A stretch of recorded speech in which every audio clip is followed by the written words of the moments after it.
In digital Marathi, जनतेच्या हक्काचं व्यासपीठ। पावसाळा तोंडावर असताना देखील उल्हासनगर शहरात महापालिकेकडून नालेसफाईला सुरुवात करण्यात आली नसल्याची चर्चा संपूर्ण शहरात सुरू होती।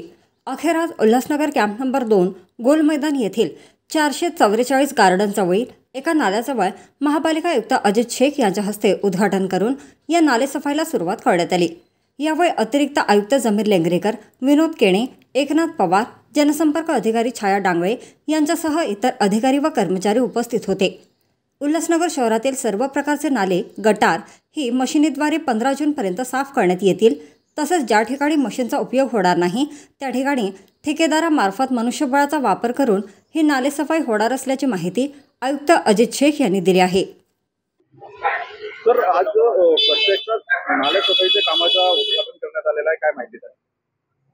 आपल्याला माहिती आहे की प्रत्येक वर्षी पावसाळ्यापूर्वी महानगरपालिकेच्या वतीनं शहरातील जे नाले आहेत ते मोठे असतील, मध्यम स्वरूपाचे असतील किंवा छोटे असतील किंवा गटर असतील, हे सर्व साफसफाईची आपण व्यवस्था करत असतो। आणि हे ॲक्च्युली आज नाल्याला सुरुवात झाली असं नाही आहे, आपण काही दिवसापूर्वीच नाल्याला सुरुवात केलेली आहे। प्रभाग क्रमांक 3 मध्ये अगोदर सुरुवात झालेली आहे। शहरामधले जे साधारणतः 38 नाले असे आहेत की जे मोठे आहे आणि ज्या ठिकाणी आपण पोकलेन किंवा JCB अशा स्वरूपाचे मोठे यंत्रणा वापरून त्याची साफसफाई करत असतो। त्याची सुद्धा आपण सुरुवात केलेली आहे। आता हे जे काही 38 नाले आहेत त्यांची सुद्धा आपण सुरुवात केलेली आहे। त्या व्यतिरिक्त आपल्या कर्मचाऱ्यांमार्फत आपण छोटे जे गटर असतात किंवा छोटे जे मध्यम स्वरूपाचे नाले वगैरे असतात त्याची साफसफाई करतो।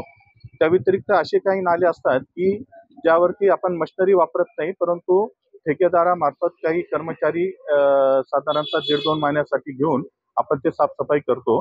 त्याप्रमाणे आपण त्या सर्व नाल्यांचं नियोजन केलेलं आहे आणि साधारणतः 1 महिन्यामध्ये किंवा साधारणतः 15 जूनपर्यंत आपले सर्व नाले जे आहे व्यवस्थित सुरक्षित अशा स्तरावरती आणण्याचं आपलं नियोजन आहे आणि त्या दृष्टीनं महापालिकेनं